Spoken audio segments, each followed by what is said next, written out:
వీడియోని లాస్ట్ దాకా చూడండి అండ్ ఛానల్ని సబ్స్క్రైబ్ చేసుకోండి.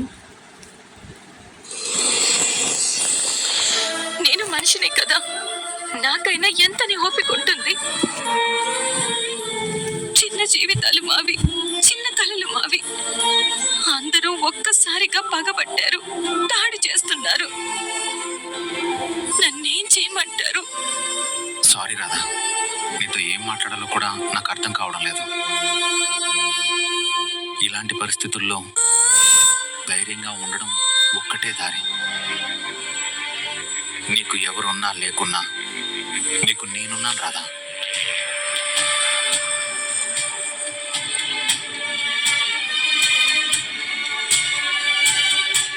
మా నాన్న గుర్తొస్తున్నారు.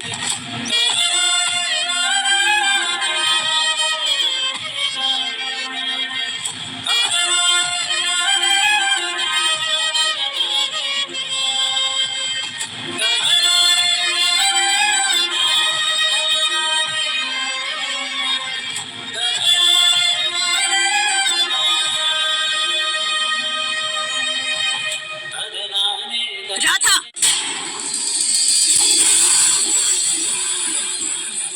నా కూతురు నీ కళ్ళకు కనిపించటం లేదే, ఏమనుకుంటున్నావు? అయ్యో అయ్యో, ఏం చేస్తున్నారు? అత్తయ్య ఆగండి, ఆగండి. అత్తయ్య ఆగు, అత్తయ్య ఆగండి. ఏం చేస్తున్నారు? నువ్వు ఆగు. ఎందుకు తన మీద దౌర్జన్యం చేస్తున్నారు? చేస్తాను. వదిన, మళ్ళీ ఏమైంది? రాధ ఏం చేసింది? ఏం చేసిందా? చాలా చేసింది. ఎక్కడి నుంచో వచ్చి ఇంట్లో పెత్తనం చలాయించాలని చూస్తోంది. అసలు ఏమైందో చెప్పండి. ఏమైందా? నా కూతుర్ని, ఈ దమయంతి కూతుర్నే కొట్టింది.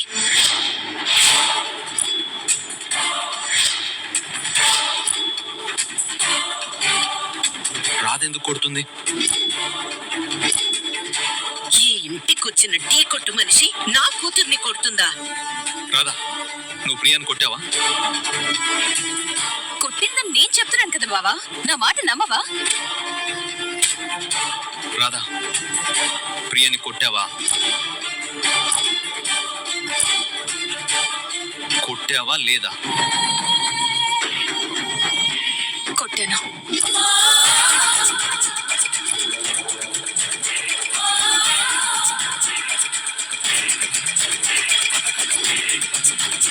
ఎందుకు కొట్టావు రాధా? తను తప్పుగా మాట్లాడింది. నువ్వే చెప్పాలి తప్పొప్పుల గురించి. సిగ్గులేదు? ఏం తప్పులు చేస్తున్నావో కళ్ళారా చూస్తున్నాం కదా.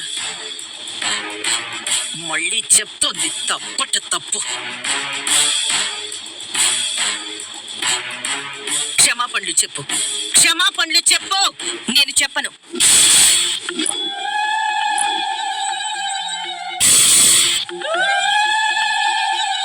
చూసారా, చూసారా అరుస్తోంది. మీరు అరిస్తే అంతకు మించి నేను అరుస్తాను. తప్పు చేసి కూడా ఎందుకు ఇంత దబాయిస్తున్నావు? తప్పు చేయలేదు కాబట్టి గట్టిగా మాట్లాడుతున్నాను. నన్ను కొట్టడం తప్పు కదా? కొట్టేలా నువ్వు మాట్లాడావు.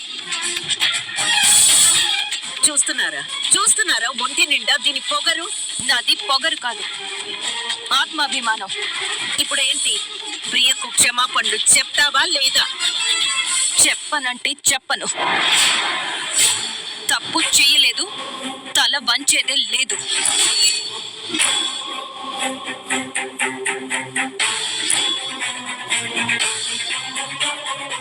చూసారా, తొండ ముదిరి ఊసర వెళ్ళవటం అంటే ఇదేనేమో. ఎవరు ముదురో అందరికీ తెలుస్తుంది. కాస్త ఆలస్యంగానైనా.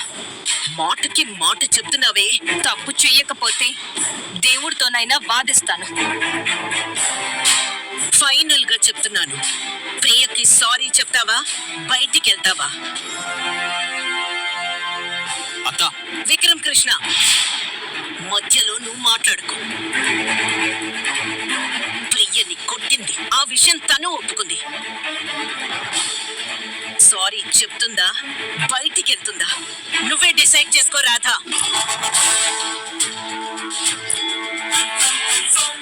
ఏమ్మా రాధా, ఎందుకమ్మా చిన్న విషయాన్ని పెద్దదిగా చేస్తాం? సారీ చెప్పొచ్చు కదమ్మా. లేదండి, ఇది చిన్న విషయం కాదు. ప్రియా నన్ను, నా వ్యక్తిత్వాన్ని, నా ఆత్మాభిమానాన్ని కించపరిచింది. మా అమ్మ నాన్నల గురించి నీచంగా మాట్లాడింది. అమ్మా రాధా, ఏంటమ్మా ఇదంతా? ఒకసారి చెప్తే సరిపోతుంది కదా. ఇది సారీ మాత్రమే కాదండి, నా ఆత్మాభిమానానికి సంబంధించింది. అంటే సారీ చెప్పనంటావు? చెప్పను గాక చెప్పను.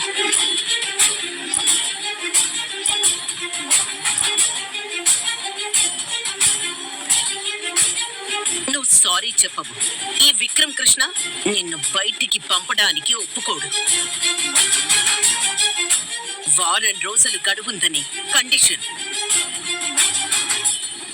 మరిప్పుడు నా కూతుర్ని కొట్టిన దానికి న్యాయం ఎవరు చేస్తారు? లేదు, మీరెవ్వరూ చెయ్యలేరు.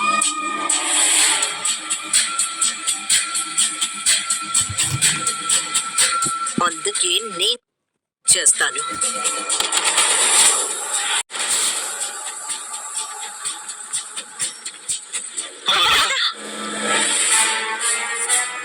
ఈ వారం రోజులు నువ్వు ఇక్కడే ఉండాలి.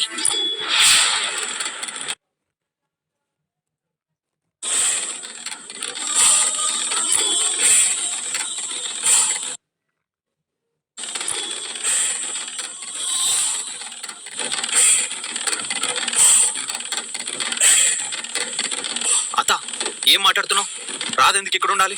అయితే ప్రియని కొట్టినందుకు బయటికెళ్ళాలి. చాయిస్ మీకే. ఇక్కడ బయటికా? చెప్పండి, ఇక్కడ బయటికా?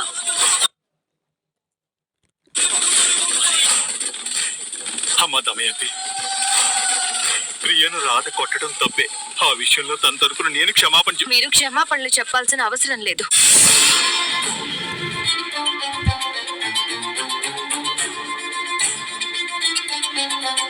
అయ్యో, అది కాదమ్మా. చూసారా, విన్నారా? ఇది ఇది తన ఒంటి పొగరు.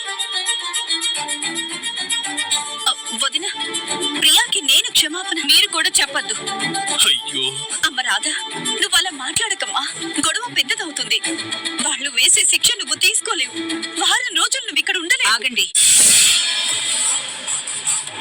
అసలు మీరేమనుకుంటున్నారు?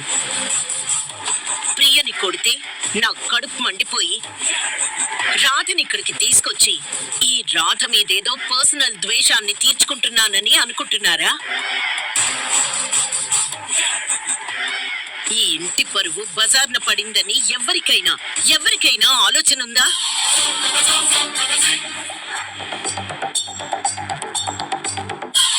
మన వంశం గురించి, ఈ ఇంట్లోకి వచ్చిన ఒక నెరజాను గురించి అందరూ ఏమనుకుంటున్నారో ఆలోచించారా? వాడెవడో ఈ ఇంట్లోకి వచ్చాడు, రాధ నాది అన్నాడు. ఇదేమన్నా చిన్న విషయమా? అది నిజమో కాదో తేలిందా? మేం నిజం అన్నాం. ఈ విక్రమ్ కృష్ణ కాదు, వాడెవడో మోసగాడు అంటున్నాడు. ఎవరి నిజం ఏది అబద్ధం తేలేదాకా వీళ్ళిద్దరూ కలిసి ఒక దగ్గరే ఎలా ఉంటారు? అసలు మనం ఎలా ఉండనిస్తాం? మనకన్నా సిగ్గుండాలి కదా. ఇందాక నేను వెళ్తే ఈ అమ్మాయి విక్రమ్ కృష్ణని కౌగలించుకొని కూర్చుంది. ఇక ఈ ఇద్దరు ఒకే చోట కలిసుంటే విక్రమ్ కృష్ణ దీని మాయలో పడిపోతాడు. ఆ నిజం అబద్ధంగా మారుతుంది. పోయిన ఇంటి పరువు గురించి ఎవ్వరికీ పట్టింపు లేదా? అందుకే ఈ రాధ ఇక్కడే స్టోర్ రూమ్ లోనే ఉండాలి. సరే, మీకు కావాల్సింది రాధ విక్రమ్ కృష్ణ వేరువేరుగా ఉండడమే కదా? అప్పుడు రాధ మా గదిలో పడుకుంటుంది. మీకేంటి ప్రాబ్లం? నాకు మీరే ప్రాబ్లం. రాధని మీ గదిలో పడుకొనిస్తే అందరూ పడుకున్నాక రాధని మళ్ళీ దగ్గరుండి శోభనం గదిలోకి పంపినట్టు పంపరని గ్యారంటీ ఏంటి? ఏం మాట్లాడుతున్నావు వదినా? అవును, నా కోడలు నా కోడలు, నా కొడుకు నా కొడుకు అంటారు కదా, అలా చేయరన్న గ్యారంటీ ఏంటి? అయినా ఎంత పెద్ద ఇల్లు ఉండగా దిక్కు దివాణం లేనట్టుగా ఈ స్టోర్ రూమ్ లో ఉండాలా? దిక్కు దివాణం లేనిదే కదా. లేకపోతే రాజమహల్లో విహరించిందా, భోగభాగ్యాలు అనుభవించిందా?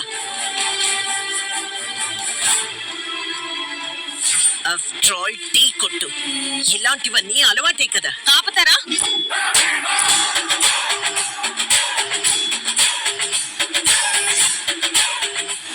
మీ భోగభాగ్యాలు, మీ రాచరికం, మీ ఐశ్వర్యం మీ దగ్గరే ఉంచుకోండి. నేను తప్పు చెయ్యలేదు, తల వంచేదే లేదు.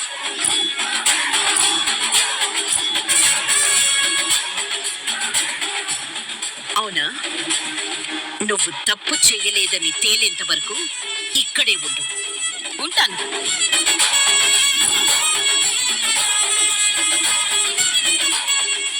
సీనయ్య కూతురు రాధను ఈ స్టోర్ రూమ్ లోనే ఉంటాను. ఎవడో వచ్చాడు, ఏదో పిచ్చివాగుడు వాగాడు, దానికోసం ఓ తెగ ఇదైపోతున్నారే. నన్నేదో అన్నారని, నేనేదో తప్పు చేశానని తెగ సంబరపడిపోయే బ్యాడ్ సంబరం వారం రోజుల్లో ఆవిరవుతుంది. మనసులో కల్మషం లేనప్పుడు రాతి కోటలో అయినా పట్టు పరుపుల్లో పడుకున్నట్టు హాయిగా ప్రశాంతంగా నిద్రపోవచ్చు. ఈ విషయం ఓ గొంతెత్తి అరిచే వాళ్ళకి తెలీదు. అది కాదమ్మా. నా గురించి మీరేం ఫీల్ అవ్వకండి. నిజం నిప్పు లాంటిది అంటారు.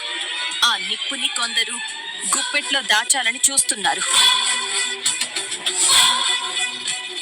చేతులు కాలిపోయే రోజు త్వరలోనే వస్తుంది.